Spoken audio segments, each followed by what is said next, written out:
Do you want to see probably the saddest thing you've seen all week? Unless you're a sociopath, which I'm sure there's some of you out there.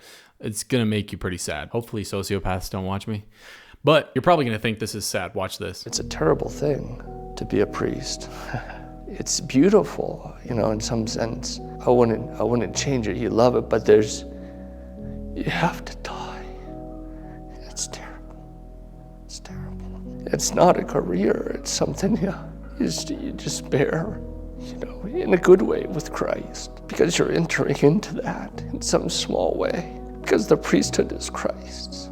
And so, it's a fearful thing to be a priest. It's really a fearful thing. God help us. God help us. We're men, men who make mistakes. Hopefully we're upholding church teaching as best we can. If you want to be a priest, then you have to be ready to suffer.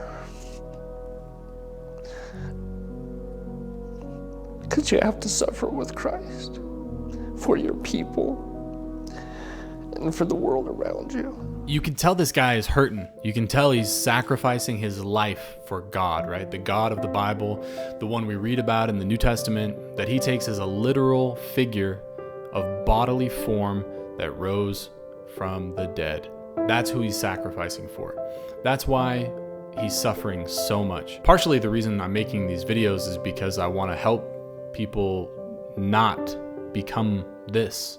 I want to save them from the anguish that this priest is apparently feeling. He's sobbing on camera about how horrible his life is, that you have to die, essentially sacrifice your life for God. And that's not true. I just want to shake him and say, hey, you don't have to do this. Like, wake up. You can live a different life. But that takes a lot. It takes a lot to convince someone that they were duped. And often we don't open ourselves up to that.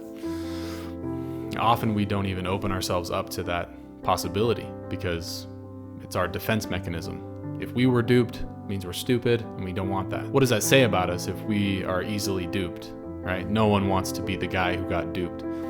I was the guy that got duped. I was able to see that and admit that, and it's been hard on me, but I finally did it. And I hope, I hope that I hope I in some way help someone to not arrive in the situation that this priest is in. It's such a sad situation. Because I guarantee you, if this guy and 1,000 other priests like him came to the understanding that there is no God, perhaps, or that Jesus didn't resurrect from the dead, that Jesus wasn't a God. When people come to these realizations, they're not sacrificing their lives like this priest. They're not sacrificing their lives in this way.